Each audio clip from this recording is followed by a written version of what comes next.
मैं बहुत खुश थी कि मेरी शादी मेरे परिवार के सबसे सुंदर और खूबसूरत लड़के से हो रही थी। यह मेरी मौसी के पहले पति से था, इसलिए बहुत ज़्यादा सुंदर था, क्योंकि मेरे पहले वाले मौसा जी भी बहुत ही ज़्यादा सुंदर आदमी थे। मैं बहुत खुश थी। आज मेरी शादी की पहली रात थी और मैं दिल में बहुत सारी कामनाएं लिए बैठी थी, पर मुझे क्या पता था कि कुछ और ही होने वाला है। जैसे ही मेरा पति रमेश कमरे के अंदर आया, उसके हाथ में कुछ था। ऐसा लगता था छोटा सा ब्रीफ केस है। पता नहीं शादी की रात इसका यहाँ क्या काम था। वह मेरे सामने आकर बैठ गया और उसने कहा कि तुम्हें मेरा एक काम करना होगा, बदले में तुम्हें यह मिलेगा। वह तुरंत ही मुद्दे की बात पर आ गया था और उसका मुंह खोलकर मेरी तरफ रखा तो मैं हैरान रह गई। मैंने कहा कि यह मजाक है। उसने कहा नहीं, बस तुम्हें मेरा एक काम करना होगा। मैंने पूछा कि कौन सा काम था।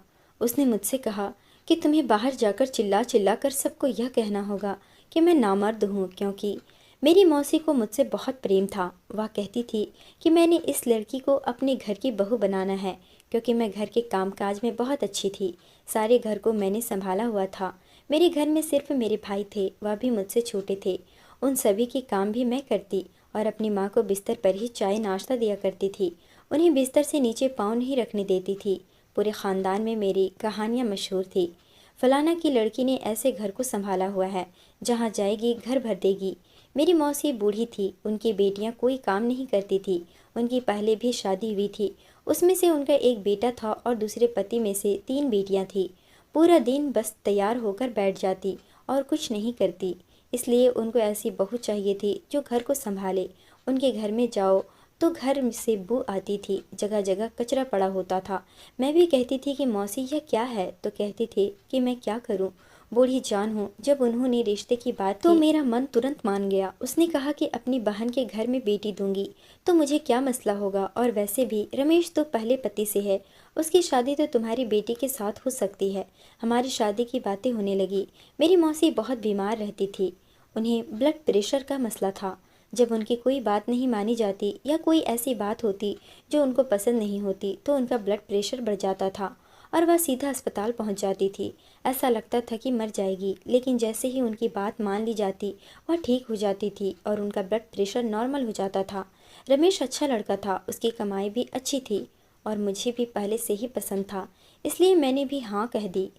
हम लोगों की शादी पक्की हो गई, पर रमेश खुश नज़र नहीं आ रहा था। मैंने अपनी माँ से कहा कि यह तो कुछ खुश नज़र नहीं आ रहा, कहीं कोई मसला तो नहीं है।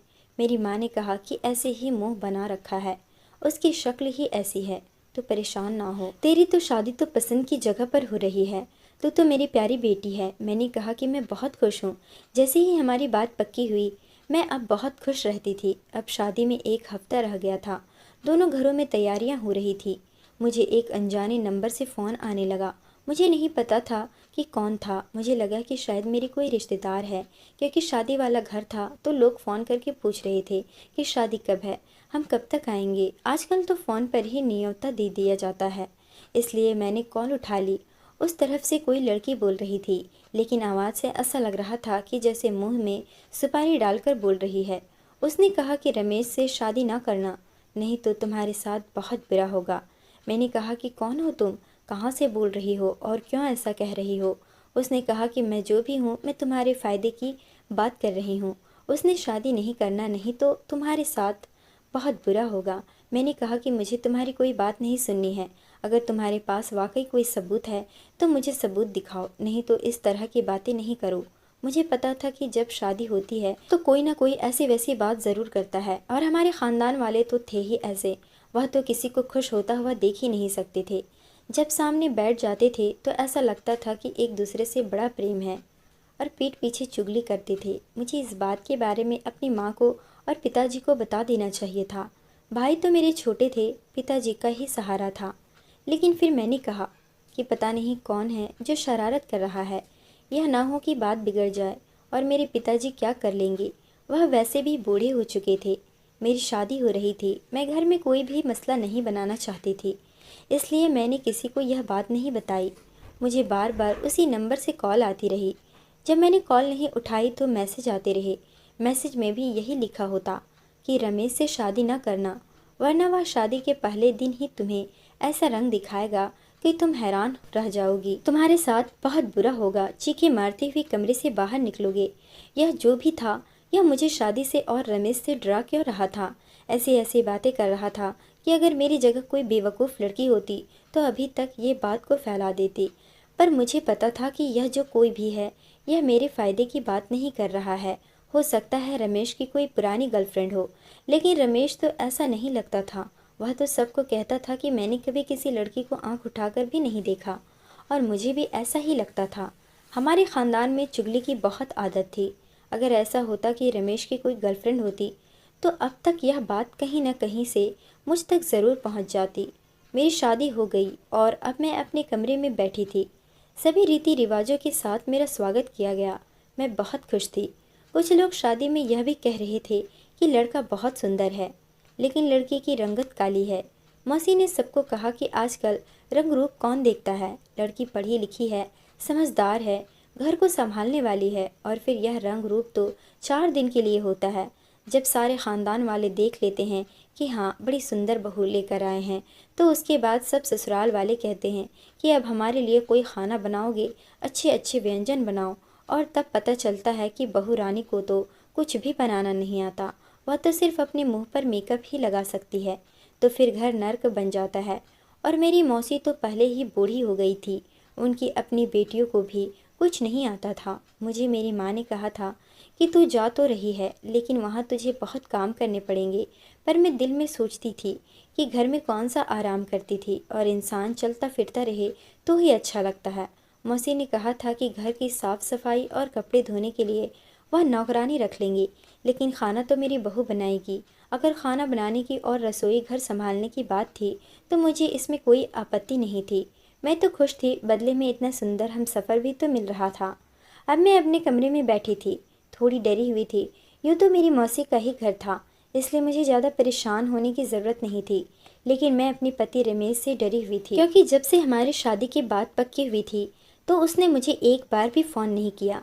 यहाँ तो लड़का लड़की की बात पक्की होती है तो वह एक दूसरे से फ़ोन पर बातें करना शुरू कर देते हैं, पूरी रात बातें करते हैं। और मुझे ऐसा लगता है कि अच्छी बात है कि पहले ही एक दूसरे से बातचीत हो जाती है।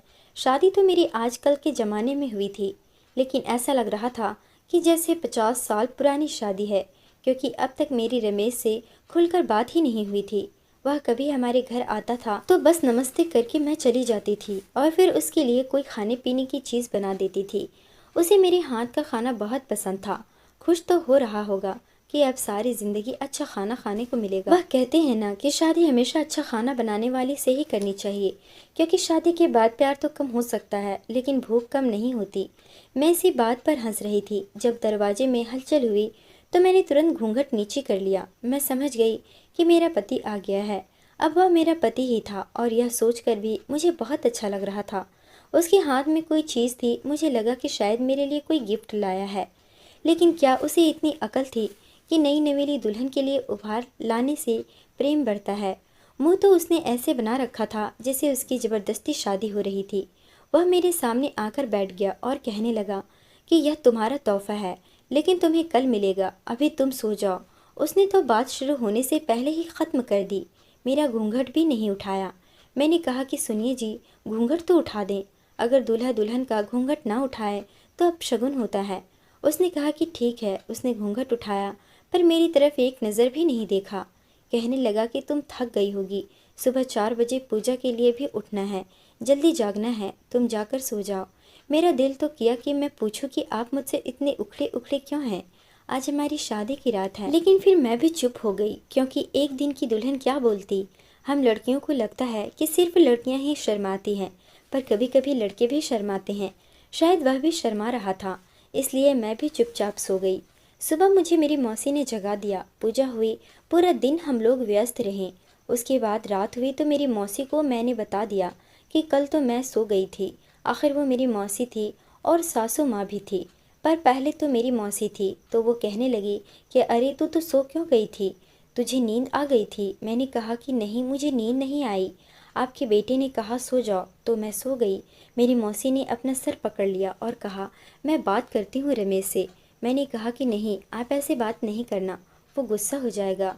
तो मेरी मौसी ने मुझे कहा कि फिर आज नहीं सोना।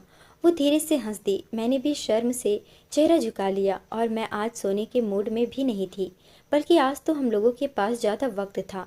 शादी भी हो गई और सारी रस्में भी हो गई थी। मैंने नहा धो के अच्छा सा सूट पहन लिया और खुशबू भी लगा ली। पर आज भी रमेश कमरे में देर से ही आया, और जब आया तो उसके हाथ में वही डब्बा था। कल से मैं सोच रही थी कि इस डब्बे के अंदर क्या है, और डब्बा लिए ही मेरे सामने बैठ गया और कहने लगा कि आज मैं तुम्हें बताता हूँ कि इसके अंदर क्या है। मैंने कहा कि जी बता दें, पर जब डब्बा खुला तो कदमों तले से धरती खिसक गई, क्योंकि इस ब्रीफकेस में अंदर तो बहुत सारे रुपए थे। ऐसा लगता था कि लाखों रुपए होंगे। उसने कहा कि यह कितने रुपए होंगे, तुम्हें क्या लगता है? मैंने कहा कि शायद 5 से 10 लाख हैं। उसने कहा कि नहीं, यह पूरे 50 लाख है।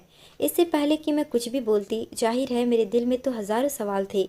उसने कहा कि ज़्यादा सोचने और बोलने की ज़रूरत नहीं है। मेरी बात गौर से सुनो, ये सारे के सारे पैसे तुम्हारे हो सकते हैं। तुम इन पैसों से जो मर्जी करो, मैं तुम्हें नहीं रोकूंगा। अपने माता पिता को दे दो, अपने भाइयों की पढ़ाई में लगा दो, अपने माँ बाप के लिए घर बना लो, अपने लिए सोना बनाओ, गहने बनाओ, जो तुम करना चाहती हो करो, लेकिन इसके बदले में तुम्हें मेरा एक काम करना होगा। मैंने कहा कि कौन सा काम? मैं आपके लिए क्या कर सकती हूँ? मैं अपने पति के लिए ज़्यादा से ज़्यादा काम कर सकती थी, और अगर वह मुझे कुछ भी करने को कहता तो मैं मान जाती, क्योंकि मैं तो गरीब घर से थी और मेरे भाई थे जिनकी बहुत सारी ज़रूरत थी। उनकी पढ़ाई के खर्च थे, स्कूल की यूनिफॉर्म, किताबें थी। कभी कभी तो हम उनको लंच भी नहीं देते थे, और मेरा दिल बहुत जलता था। मैंने पहले से ही सोच लिया था कि अगर ये पैसे मुझे मिल जाए तो मैं अपने भाइयों की पढ़ाई पर लगाऊंगी और अपने बूढ़े पिता की आसानी के लिए भी कुछ करूंगी। मेरा पति मुझे यह पैसे क्यों दे रहा था? उसने कहा कि घर में यह बात किसी को भी ना बताना, यहाँ तक कि अपनी मौसी को भी नहीं। मैंने कहा कि फिर मुझे बदले में क्या करना होगा? तो उसने जो बात की वह सुनकर मैं हैरान रह गई। उसने कहा कि 5 दिनों तक सबको यह बताना होगा कि मैं नामर्द हूँ और तुम मेरे साथ खुश नहीं हो। तुम मुझे छोड़ना चाहती हो, मुझसे तलाक लेना चाहती हो, मेरे साथ ज़िंदगी नहीं गुजारना चाहती। यह बात सुनकर तो मेरी हवाइयाँ ही उड़ गई। मैंने कहा कि पर आप ऐसा क्यों करवाना चाहते हैं? क्या यह शादी आपकी मर्जी के बगैर हुई है? उसने कहा कि नहीं, यह शादी मर्जी के बगैर नहीं हुई है, और तुम मुझे पसंद हो, लेकिन जैसे ही तुम यह बात घर वालों के सामने कर दोगी, उसके बाद जो होगा वह देखकर तुम भी हैरान रह जाओगी। मैंने कहा, क्या वाकई आप मुझे तलाक दे देंगी? तो कहने लगा, पागल, मैं तुम्हें तलाक नहीं दूंगा, तुम्हें सिर्फ यह बात करनी है। मुझे समझ नहीं आई कि सिर्फ यह बात करने की मेरा पति मुझे इतने सारे पैसे दे रहा है। हम तो पति पत्नी हैं ना, हमने तो सारी ज़िंदगी एक दूसरे के साथ रहना है। आपकी सेवा करना है तो मेरा धर्म है। उसने कहा, अपनी पत्नी को पैसे दे रहा हूँ, किसी गैर को तो नहीं दे रहा हूँ। और बात भी तो अजीब सी है ना, कहीं तुम घबरा न जाओ इसलिए तुम्हें पैसे दे रहा हूँ, और फिर तुम्हारे माँ बाप को ज़रूरत भी तो है ना। घर के पैसे घर में रह जाएंगे, मैं कौन सा सड़क पर बांट रहा हूँ। बस तुम्हें मेरा यह काम करना होगा। मैंने कहा कि यह तो अजीब सा काम है, कैसे कहूँगी मैं यह सब? सब लोग बातें करेंगे, कितना अजीब लगेगा। आपको पता है ना, हमारे ख़ानदान के लोग बहुत बातें करते हैं। मेरा पति कहने लगा कि आसान काम के लिए पैसे नहीं मिलते। मेरी जान, तुम्हें यह काम करना होगा, और जब तक तुम यह काम नहीं करती हम एक दूसरे के करीब नहीं आएंगे। अगर तुम्हें कुछ समय चाहिए तो वह मैं तुम्हें दे सकता हूँ, पर उसके बाद तुम्हें यह काम करना ही होगा।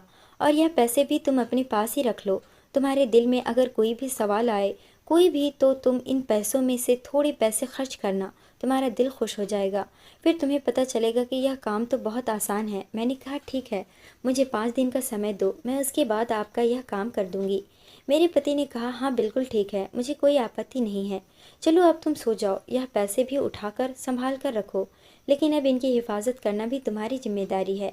यह जो औरत की ज़िंदगी में सुहाग रात आती है, इस सुहाग रात पर ना जाने क्या क्या होता है। किसी का पति उस पर हाथ उठा देता है, किसी का पति शराब पीकर आ जाता है, तो किसी का पति आते ही पैरों में बैठ जाता है, और किसी के पति को तो कुछ पता ही नहीं होता। उसको देखकर भी औरत सोचती है कि इसके साथ ज़िंदगी कैसी होगी। लेकिन मेरे साथ क्या हुआ था, मेरे पति ने मेरे सामने 50 लाख रखा, और अब वह कहता था कि मैं पूरे ख़ानदान में यह बात मशहूर कर दूँ कि वह नामर्द है। उस वक्त मुझे यह बात नहीं पता थी। ये कहानी सुनाते हुए आप लोगों को बता रही हूँ कि एक मर्द के लिए यह बात बहुत ही ज़्यादा बेइज्जती की बात होती है। कोई उसे नामर्द कह दे या किसी को पता चल जाए कि वह नामर्द है, कुछ लोगों के साथ इस तरह का मसला होता है। मैं इसको कुछ बुरा नहीं समझती, कुछ लोगों को बीमारियां भी होती है, जैसे औरतों को होती है, ऐसे मर्दों को भी होती है। फिर भी वह इस बात को छुपाते हैं, कभी किसी को नहीं बताते, अपनी पत्नी से भी छुपाते हैं। कोई भी ऐसा नहीं होता जिससे वह यह बात कर सके, क्योंकि यह बात बहुत ही ज़्यादा नाजुक है। लेकिन फिर भी मेरा पति मुझे इस बात का ऐलान करने के लिए क्यों कह रहा था? उस वक्त मैंने इतना नहीं सोचा था। अब तो मैं सोच रही हूँ कि यह सब कुछ वाकई बहुत अजीब था। पर उस वक्त मैंने रुपए रखे और थोड़े से रुपए निकाले और मैं अपने घर चली गई। मैंने अपने भाइयों को पैसे दिए तो मेरी माँ ने यह सब देख लिया और कहा कि तुम क्यों पैसे बांट रही हो, तेरे पास इतने पैसे कहाँ से आए? मैंने कहा कि अम्मा मुझे मिले हैं। तो मेरी अम्मा भी खुश हो गई। फिर मैंने अपने भाइयों के लिए पिज़्ज़ा ऑर्डर किया। उन लोगों ने ज़िंदगी में पहली दफ़ा पिज़्ज़ा खाया था। फिर मैं उन्हें पार्क में ले गई और उन्होंने जिस झूले पर बैठने के लिए कहा, मैंने उन्हें बिठाया और जो चीज़ खाने के लिए मांगी वह उन्हें खिलाई। वह इतने ज़्यादा खुश हो गए कि खुशी से नाचने लगे। घर आए तो भी बहुत खुश थे। जल्दी सो गए। जब सब सो गए तो मेरी माँ ने मुझसे पूछा कि सारी सलामी के पैसे तुमने अपने भाइयों पर उड़ा दिए। अगर तेरे पास इतने ही पैसे थे तो मुझे दे देती, इनकी किताबें भी लेनी बाकी है। तूने सारे पैसे इनको खिला दिए। अरे पैसे खिलाने से क्या होता है, ज़रूरत की चीज़ ले लो, इंसान के काम तो आती है ना। मैंने कहा कि सारी यूनिफॉर्म, किताबें और फीस वगैरह मिलाकर कितने पैसे बनते हैं? तो मेरी माँ ने कहा कि 30,000 बनते हैं। अब कहाँ से आएंगे 30,000? अभी अभी तुझे ब्याह है। तेरे बापू कह रहे थे कि आज किसी से कर्जा ले लेंगे, नहीं तो सबका एक साल जायज़ा हो जाएगा। मैंने अपनी अम्मा के हाथ में 40,000 रुपये रख दिए। मैंने कहा कि उनकी फ़ीस भी दे देना, यूनिफॉर्म भी बना लेना, किताबें भी ले लेना और 10,000 बापू को भी दे देना। उनको कहना कि अपनी जेब में रखे, काम आएंगे। मेरी माँ ने मुझे हैरान होकर देखा तो मैंने कहा कि अम्मा, आपको बताया ना, बहुत सारे पैसे मिले हैं। मेरी अम्मा तो खुशी से रोने लगी, कहने लगी कि तेरी मौसी हमसे ज़्यादा अमीर है और अच्छी हालात में है। मुझे खुशी है कि मैंने तेरी शादी वहीं पर करवाई है। तो खुश तो है ना बेटा? मैंने कहा कि हाँ, मैं बहुत खुश हूँ और आप चिंता नहीं करो, मैं अपने भाइयों के सारे खर्चे उठाऊंगी और हमेशा उन्हें इसी तरह खुश रखूंगी। आज का दिन मेरा बहुत अच्छा गुजरा था। मेरे पति ने सही कहा था कि थोड़े पैसे खर्च करोगी तो तुम्हें इन पैसों की कीमत का अंदाज़ा होगा कि इस दुनिया की सारी खुशियाँ पैसों से खरीदी जा सकती है। जो लोग कहते हैं कि पैसे से खुशी नहीं खरीदी जा सकती, वह झूठ बोलते हैं। पैसे से तो प्यार भी खरीदा जा सकता है। एक चीज़ है जो पैसे से कोई नहीं खरीद सकता, वह है वफादारी। आप किसी के भी दिल में पैसे के साथ अपने लिए प्यार तो जगा सकते हो, लेकिन अपने लिए वफादारी पैदा नहीं कर सकते हो। रात में तो मेरा पति मुझसे दूर रहता था। उसने कहा था कि बस 5 दिन है तुम्हारे पास सोचने के लिए, उसके बाद तुम्हें यह काम करना है। मैंने इतना तो सोच लिया था कि यह सब करने से सब खानदान वाले मुझ पर बातें करेंगे, मेरे पति की थोड़ी बहुत बेइज्जती होगी। लेकिन वह कह रहा था कि उसके बाद जो होगा वह देखकर तुम भी हैरान हो जाओगी। अगर ऐसी वैसी कोई बात नहीं होती तो वह मुझसे यह सब कुछ नहीं करवाता था।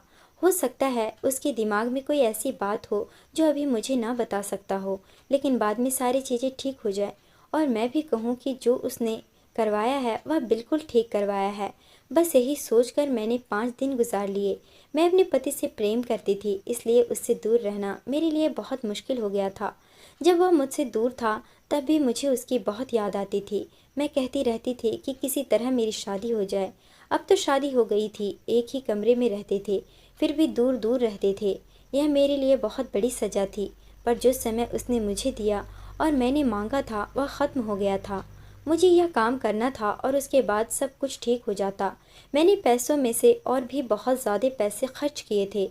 अपनी माँ के लिए साड़ियाँ ली थी, बाबूजी के लिए कपड़े भी लिए थे और अपने लिए भी चीज़ें ली थी। पैसे खर्च करने का बहुत मज़ा आ रहा था।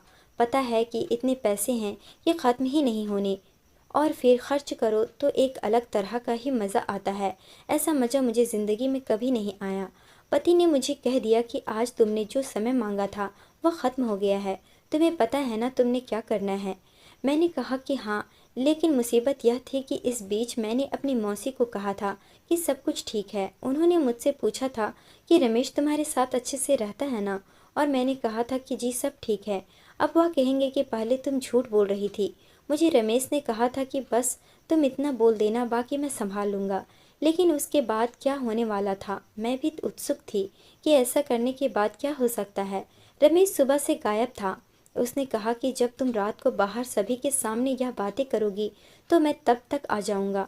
उसने मुझे मैसेज किया और कहा कि मैं बस रास्ते में हूँ, तुम शुरू हो जाओ। और मैं अचानक से बाहर आई तो बाहर मेरी मौसी मेरे पति की बहन है और रिश्तेदारों में से भी एक ख़ानदान आया हुआ था। ये ऐसी औरत की अगर इसे यह बात पता चल जाती तो फिर समझो पूरे देश को ही पता चल जाती। मैंने कहा कि मुझे आप सब लोगों से बड़ी ज़रूरी बात करनी है। बात तो ऐसी है कि शायद सबके सामने नहीं करनी चाहिए, लेकिन अब मैं यह सब कुछ और बर्दाश्त नहीं कर सकती। मैं तंग आ गई हूँ। आप लोगों ने मुझसे झूठ बोला है, मुझे धोखा दिया है। आपको यह बात मुझे पहले बतानी चाहिए थी कि आपका बेटा तो किसी काबिल नहीं है। मैंने बात शुरू की तो सभी लोग हैरान रह गए और कहने लगे कि क्या बात है, क्या हो गया बहू रानी, अभी तो तुम्हारी शादी को एक हफ्ता भी नहीं हुआ, कैसी बातें कर रही हो तुम। ये क्या नहीं किया हमारे बेटे ने, नाराज कर दिया है तुम्हें। मेरी पति की रिश्तेदार बोलने लगी और मेरी मौसी मुझे हैरान होकर देखने लगी और आंखों से इशारा करके पूछा कि क्या बात है, क्यों सबके सामने तमाशा कर रही हो। मैंने उनको नज़रअंदाज कर दिया और मैंने कहा कि औरत शादी किस लिए करती है, सुख के लिए शादी करती है, संतान के सुख के लिए। लेकिन आपका बेटा मुझे कभी संतान का सुख नहीं दे सकता। सुख को छोड़े, वह तो किसी भी काबिल नहीं है क्योंकि आपका बेटा नामर्द है, नामर्द। मैंने यह बात क्या की, सब लोग हैरान रह गए, जैसे सब पर बिजली ही गिर गई। मेरा पति भी घर के अंदर आ गया और उसने भी बात सुन ली।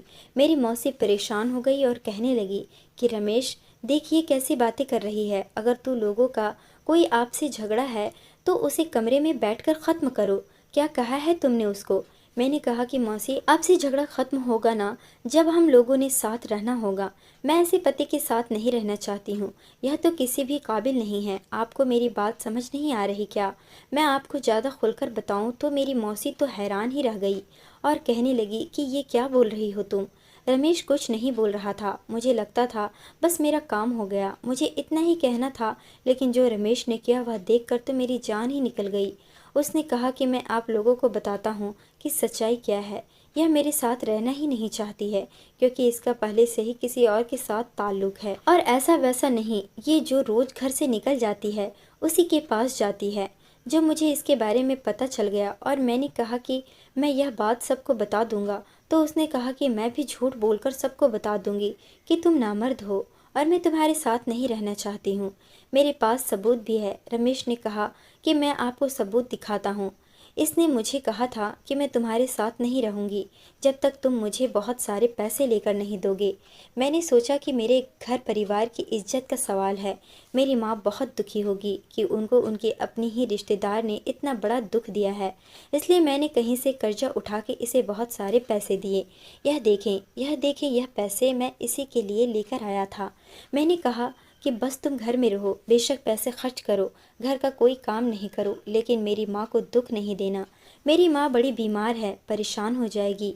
पर फिर भी इसने यह सब कुछ किया। देखिए वरना इतने पैसे इस घर में कहाँ से आते, हमें क्या ज़रूरत पड़ी थी इतने पैसों की। यह देखकर मैं हैरान रह गई थी। उसने पूरी बाजी ही पलट दी। उसने सारा इल्ज़ाम मेरे पर गिरा दिया था और मुझे सबके सामने बुरा बना दिया था, और मैं यह भी कह चुकी थी कि मुझे रमेश के साथ नहीं रहना। मेरी मौसी मेरे पास आई और मेरे मुंह पर थप्पड़ मारा। उसके बाद उनकी तबीयत ख़राब हो गई और वह हॉस्पिटल चली गई। उन्होंने अस्पताल में ही रमेश से कहा कि वह मुझे तलाक दे दे और अभी के अभी जाकर तलाक के कागजात बनवा कर लाए और उस पर दस्तखत करे, और उसने ऐसा ही किया। देखते ही देखते मेरी ज़िंदगी तो बर्बाद हो गई। मैं सबको बार बार कहती रही कि मुझे रमेश ने ही कहा था कि मैं आप सब लोगों को यह बताऊं, तो कोई भी मेरी बात का यकीन नहीं कर रहा था। सब यही कह रहे थे कि कोई भी मर्द अपने आप को कभी भी ऐसा नहीं कहता, और वह तुम्हें ऐसा कहकर क्या साबित करवाना चाहता था। इस तरह तो उसकी अपनी बेइज्जती होनी थी। तुम ही झूठ बोल रही हो, तुम ही झूठी हो। मैं वापस अपने घर आ गई और अब सब लोग मुझे एक बेवकूफ़ औरत कहते थे कि तुमने अपना घर खुद बर्बाद किया। मुझ पर विश्वास सिर्फ मेरी माँ को ही था, बाकी सब यही कहते थे कि मेरा पुराना पति ही ठीक कह रहा था। पर उसने यह सब कुछ किया क्यों, यह जानकर मैं और भी ज़्यादा हैरान रह गई। उसने यह सब कुछ एक लड़की के लिए किया था जो बहुत ज़्यादा अमीर थी, सुंदर थी। वह उसके साथ शादी करना चाहता था। आप लोग सोच रहे होंगे कि अगर वह इतनी अमीर और सुंदर थी तो वह पहले उसके साथ शादी कर लेता, फिर उसने मुझसे शादी क्यों की? अपनी माँ को मना नहीं सकता था। हाँ, वह अपनी माँ को मना नहीं सकता था क्योंकि वह लड़की अमीर और सुंदर तो थी, लेकिन वह अच्छी लड़की नहीं थी। वह बुरा काम करती थी और बुरा काम करके ही उसने पैसे बनाए थे, और वही 50 लाख रुपए जो मेरे पति ने मुझे दिए थे वह उसी लड़की के थे। उसने बाद में वह पैसे भी मुझसे ले लिए। पहले उन लोगों ने मुझे फ़ोन करके भड़काया था कि शायद मैं इतने से ही पीछे हार जाऊं, लेकिन जब पीछे नहीं हटी तो फिर उन्होंने दूसरा प्लान बनाया। फ़ोन उसी लड़की ने किया था। मेरी मौसी कभी भी उसकी शादी एक ऐसी लड़की से नहीं करवाती जो न जाने कितने मर्दों के साथ सो चुकी थी, लेकिन मेरे पुराने पति ने मेरी मौसी को इस तरह से अपनी बातों में लगाया कि आपकी मर्जी से तो मैंने शादी करके देख ली। उस लड़की ने मेरे साथ एक हफ्ता नहीं गुजारा। अब मुझे अपनी मर्जी से शादी करने दे, और उससे शादी करना चाहता हूँ। मैं शादी करूँगा। और मेरी मौसी ने उसे अनुमति दे दी कि हाँ बेटा, मैंने अपनी मर्जी करके देख ली, तेरी तो ज़िंदगी बर्बाद कर दी मैंने। अब तू अपनी मर्जी कर, जहाँ तेरा दिल करता है वहाँ शादी कर। पहले ही मैंने तेरे साथ बहुत बुरा किया। मेरे पति ने हम सब के साथ खेल खेला था। उसने अपनी माँ के साथ भी खेल खेला और मेरे साथ भी। मैं तो बेवकूफ़ थी, उम्र की कम थी, मुझे बेवकूफ़ बना लिया। लेकिन अब इस बात को काफ़ी समय गुजर गया है। सुना है कि मेरी मौसी की तबीयत आजकल बड़ी ख़राब है और वह लड़की उनका बिल्कुल भी ख्याल नहीं रखती है। अब मैं 2 जगह नौकरी करती हूँ। अपने भाइयों की पढ़ाई के लिए पैसा जमा करती हूँ, बहुत ज़्यादा मेहनत करती हूँ। अपने भाइयों को पढ़ा लिखा कर अच्छा आदमी बनाना चाहती हूँ, अच्छा मर्द बनाना चाहती हूँ। उनको इस काबिल बनाऊंगी कि वह कभी किसी लड़की के साथ धोखा नहीं करे, और इतना बहादुरी तो हो उनके अंदर जो सीधी बात है वह सीधी तरीके से कर सके, ना कि पहले किसी लड़की की ज़िंदगी को बर्बाद करे और फिर अपनी माँ से अपनी बात मनवाए। अगर रमेश में इतनी हिम्मत होती तो बस सीधा कह देता कि चाहे वो नाचने वाली हो, गाने वाली हो, जैसी भी हो, मुझे तो उसी के साथ शादी करनी है, उसी को अपनी इज्जत बनाना है। लेकिन नहीं, उसने पहले मुझे रास्ते की तरह इस्तेमाल किया और फिर अपनी माँ की मंजूरी हासिल कर ली। मेरा इस सब में क्या कसूर था? मुझे पहले दिन ही बता देता तो मैं पीछे हट जाती। अब सब लोग मुझे कहते हैं कि उसने इल्ज़ाम लगाया है या तो किसी और को पसंद करती थी। अब मुझे दूसरी जगह से भी रिश्ता नहीं मिल रहा, बहुत मुश्किल हो रही है। मैं तो किसी से भी शादी नहीं करना चाहती, लेकिन मेरी माँ परेशान रहती है। वह कहती है कि तू जवान है, क्या सारी ज़िंदगी यहीं पर बैठी रहेगी? पर वक्त है ना, ऐसे ही गुजरता रहता है।